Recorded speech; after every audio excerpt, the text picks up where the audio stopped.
Hey guys, let's get more news about Steelers, but first, don't forget to subscribe and leave your like. You mad, bro? As the weather heats up, so do the debates over Mike Tomlin's extension, the Pirates' offense. We can complain about the heat in Pittsburgh as much as we want, it's not going anywhere. That hasn't stopped us the past few days, though, has it? We can complain about the Pirates' anemic offense and Mike Tomlin's playoff drought with the Steelers as much as we want to. Similarly, my guess is those things aren't changing anytime soon. But we aren't ceasing our complaints on those fronts either. At least not in this week's You Mad, Bro? This guy appreciates my angst about the Pirates' getaway day lineup versus the Cardinals last Thursday. Playing a little fast and loose with the phrase Major League team with that lineup, aren't you? Gary also has some angst about the Pirates' offense. How can Andy Haynes still have a job? Why doesn't the media more often and consistently call for Haynes to be fired? By the way, Shelton is also terrible. He should be fired as well, extension or no extension. Probably because the media realizes that firing a hitting coach on a team with almost no good hitters is like trying to bail out the hull of the Titanic with a solo cup. But, yeah, sure. Fire him. They can't do worse. Bob responded to my column about the Steelers' lack of wide receiver depth. Why is no one talking about getting a WR during and after the training camp cuts that always occur? Sometimes quality and talented players become available. No one, Bob? I feel like that's all I ever hear from any Steelers fan I come across. They'll get one in August. Why are you writing about it in May and June? Hater. You just want clicks. Sure. What writer doesn't want clicks? But what I really want is for the Steelers to get a number 2 receiver. They need one. And I'll keep writing that they need one until they actually get one. To my point, here's what Rich had to say about my stance on Mike Tomlin's contract extension. Rich, you have a Pirates emblem as your logo. Pardon me if I'm dubious of what your baseline is when it comes to acceptable levels of constructive criticism. Rocky advances this defense of Tomlin. TJ and Cam have been part of 0 playoff wins the past 7 years. That's all I got. Damian didn't like my column on Tomlin's extension either. You say that as if Tomlin has no say in roster construction, which is totally false. Name for me the last draft choice, free agent or trade acquisition that Tomlin had forced upon him? You can't. It's never happened. This guy, though, defends Damian and Tomlin to the hilt. 1. What does this have to do with Tomlin's roster construction? 2. How is stating Tomlin's 7-year playoff drought a hot take? 3. It's not a winning season streak. It's non-losing seasons. You can't even claim winning seasons since there are 3 8-8 seasons in there. 4. After his first ring, Belichick had 18 more consecutive winning seasons, one more than Tomlin's current non-losing streak. 5. So, where's your head? Besides up your own hind end, of course. Finally, I had cause to repost one of my favorite columns recently. It was the one about former Pirates catcher Mike Lavalier cussing out Randy Marsh 10 years after the umpire helped ruin Game 7 of the NLCS in 1992. Here is how Lockinen 5 responded. My friend, this is why You Mad, Bro, exists. There is no anger like fermented, bubbling, repressed anger over a ball strike call 32 years ago. That's vintage anger. That's what makes this column what it is. Can Beanie Bishop be an impact player for the Pittsburgh Steelers this season? Former WVU cornerback Beanie Bishop is no stranger to adversity.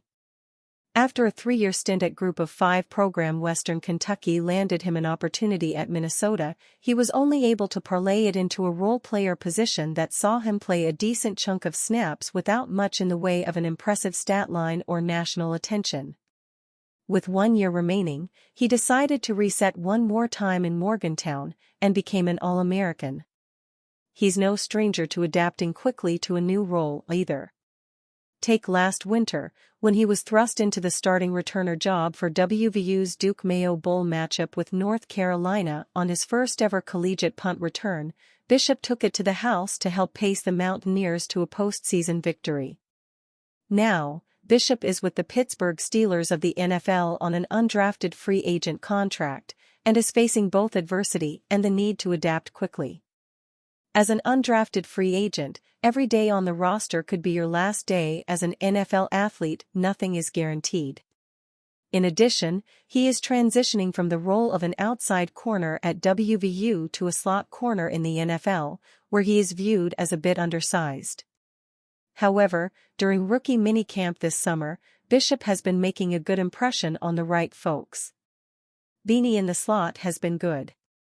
He is learning, just like most young guys, and so there's a curve in there, Steelers defensive coordinator Teryl Austin said. There's going to be some things he's good at and some things he's not so good at. But his mentality is good, his work ethic is good, he's a sharp kid, and so he's taken to that. I'll be interested and really excited to see what happens when we get to Latrobe and we can really kind of see, hey, is he going to be able to cover these bigger receivers? Can he get down the big backs? All the things like that. Despite his small stature, Bishop is gritty on the field. He tallied 67 tackles, 20 pass deflections, and 4 interceptions for WVU last season, which are impressive numbers to begin with. But even more impressive, considering he's just 5 feet 9 inches and 180 pounds. Bishop has spent the summer working to learn the speed of the NFL game compared to the collegiate version, and has reportedly been soaking up advice from veteran talent on the roster. Would a Brandon Aiyuk trade actually be worth it for the Steelers? Brandon Aiyuk trade rumors have surfaced once again following a call with Washington Commanders quarterback Jayden Daniels. Naturally, as one of the favorite teams to land Aiyuk, the Steelers have been heavily speculated on as potential suitors.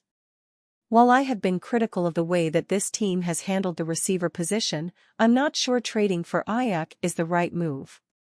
The Steelers' receiver room is currently made up of George Pickens and not much else, so adding a player like Aiyuk makes sense. He would give this team a dynamic pair of receivers amid their new quarterback situation. The issue comes down to a few reasons though, and unless the price is right, trading for the 49ers receiver is the wrong move.